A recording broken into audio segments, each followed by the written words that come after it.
வேண்டிய வரம் வரலும் வயலூர் முருகப்பெருமான் கோவிலில் தான் பார்க்க போகிறோம். வாங்க பார்க்கலாம். தாய் தந்தையை வழிபட்டு அனைவருக்கும் வழிகாட்டுகிறான் இந்த வயலூர் முருகன். அதனால் கோவிலுக்குள் சென்றதுமே நாம் எதிர்கொள்வது சிவஸ்வரூபமே.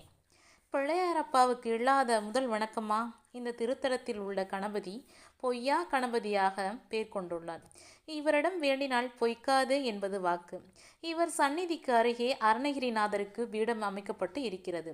எதிர்ப்புறம் கல்லாலான மரத்தில் தட்சிணாமூர்த்தியும் தவக்கோல காட்சி. பொய்யா கணபதி சந்நிதியை அடுத்து முத்துக்குமார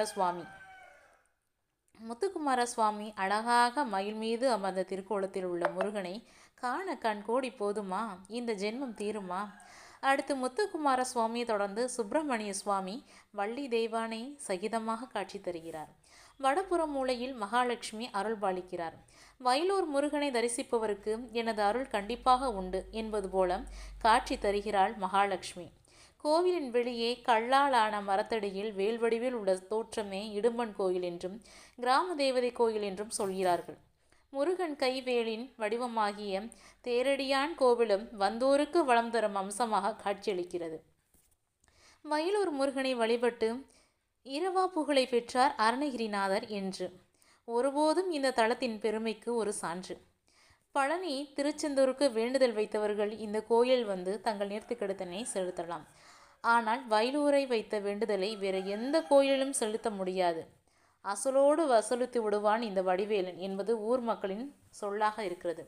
பழனி திருச்செந்தூருக்கு ஏதாச்சும் வேண்டுதல் வச்சுட்டோம்னா இந்த வயலூர் முருகனுக்கு வந்து கோயிலை வந்து நம்ம வந்து நிறைவேற்றுதலாம்.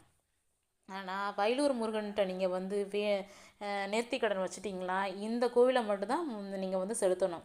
வேறு எந்த கோயிலும் செலுத்தினா அந்த முருகனுக்கு வந்து பிடிக்காது.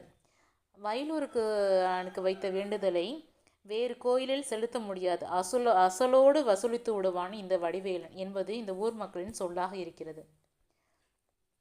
தத்து திருப்புதல் என்ற நேர்த்திக்கடன் இந்த கோயிலின் வழக்கமாக இருக்கிறது. தோஷம் உள்ள குழந்தைகளை குறிப்பிட்ட காலம் வரை கோவிலுக்கு தத்து கொடுத்தலும் உரிய காலம் முடிந்ததும் தத்து திருப்புதலும் செய்கிறார்கள். திருமண பரிகார தலமாகவும் வயலூர் இருக்கிறது. திருமணம் வரம் தருவான் வயலூரான் என்பது இங்கு வரும் பக்தர்களின் நம்பிக்கையாகவும் பெரும்பாலான நேரங்களில் நிஜமாகவும் இருக்கிறது. இந்த கோயிலின் வைகாசி விசாகம், கார்த்திகை திருவிழா, சஷ்டி விழா என வழக்கமான விழாக்களும் வெகு விமர்சையாக நடக்கிறது.